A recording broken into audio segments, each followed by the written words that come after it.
Magandang araw mga ka-aerial defense, may ibabahagi na naman ako sa inyo dahil ngayong araw na ito ay may bagay tayong pag-uusapan, mga barko ng Philippine Coast Guard nakipagpatentero ulit sa barko ng China, nakuhanan ng video. Pero bago tayo magpatuloy, wag mo muna kalimutan mag-like, share, and subscribe, paki-follow at like muna ng aming page na nasa description na ang link. Ngayon, muling tumulong ang Philippine Coast Guard sa routine rotation and resupply mission sa Ayungin Shoal na isinagawa ng Armed Forces of the Philippines. Nagtalaga ang Philippine Coast Guard ng 244 na meter vessels, na BRP Cobra MRRV 409 at BRP Sindangan MRRV 4407, bilang escort ship para sa mga resupply boat.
Ang regular na rotation and resupply mission ay muling isinailalim sa mga mapanganib na maniobra ng 4 na China Coast Guard, maging ang 4 na Chinese Maritime Militia, na nalalagay sa panganib ang kaligtasan ng mga tripulante na sakay ng Philippine Coast Guard vessels at Philippine resupply boats. Sa kabila ng mga mapanghamong pangyayari na dulot ng ilegal na presensya at aktibidad ng Chinese Coast Guard at Chinese Maritime Militia sa ating exclusive economic zone, matagumpay na naisagawa ang misyon. Ang mga kinakailangang supply ay naihatid sa aming dedikadong tropa sakay ng BRP Sierra Madre. Ang Philippine Coast Guard ay kabal-ikat sa sandatahang lakas ng Pilipinas sa ating ibinahaging pangako sa pangangalaga ng ating soberanya, mga karapatan sa soberanya, at maritime jurisdiction alinsunod sa internasyonal na batas, partikular ang 1982 UN Convention on the Law of the Sea at ang 2016 Arbitral Award at iba pang nauugnay na internasyonal na instrumento, kabilang ang 1972 Convention on the International Regulations for Preventing Collisions at Sea. Nananawagan ang Philippine Coast Guard sa China Coast Guard at Chinese Maritime Militia na agad na itigil ang anumang ilegal na aktibidad sa loob ng maritime zones ng Pilipinas.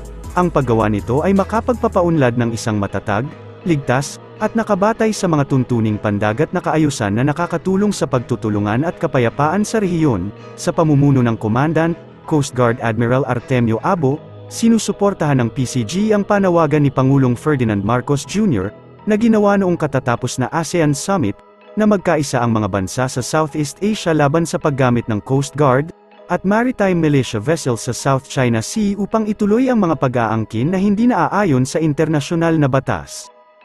Para sa mas madaming update tungkol sa ating defense, abangan lamang ang aking mga bagong video. Para naman sa mga gusto magpa-shoutout, mag-comment lamang po at share, paki-follow at like muna ng aming page na nasa description na ang link.